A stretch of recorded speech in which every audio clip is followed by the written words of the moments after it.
Aujourd'hui, dans notre pays, les maîtres de l'armement, les maîtres du bâtiment, les maîtres du luxe, les maîtres de la téléphonie sont aussi les maîtres des médias.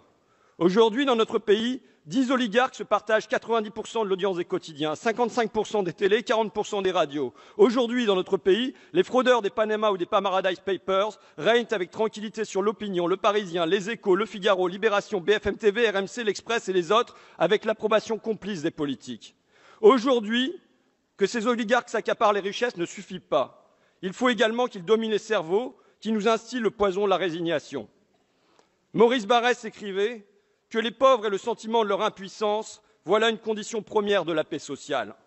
Et c'est leur labeur quotidien. Ancrer cette impuissance dans nos têtes, y enraciner le « c'est comme ça », le « nous ne pouvons pas ». Depuis cette tribune, je veux le dire à nos concitoyens, nous pouvons. Ils ne sont grands que parce que nous sommes à genoux, ils ne sont forts que de notre abandon.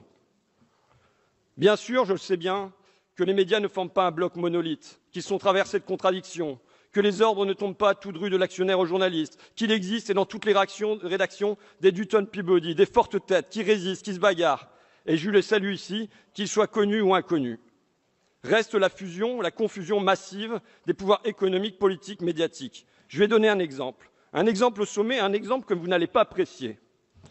En 2010, Emmanuel Macron est alors banquier chez Rothschild. Entre autres clients, il conseille Arnaud Lagardère pour la vente de ses magazines internationaux au groupe américain Hearst. En 2012, le même Emmanuel Macron entre à l'Élysée comme secrétaire général adjoint. Et c'est lui qui traite, avec le groupe Lagardère, la revente des actions ADS. C'est lui qui, face à son ancien client, est supposé défendre les intérêts de l'État. Arnaud Lagardère se dira ravi du deal, qui lui procure une confortable plus-value. En 2016, Emmanuel Macron se lance dans la course à l'Élysée. Et de qui reçoit-il aussitôt le surprenant soutien?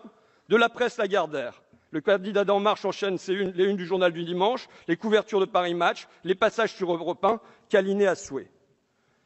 Contre cette corruption quotidienne de notre démocratie, nous devons retirer les médias des mains de ces milliardaires.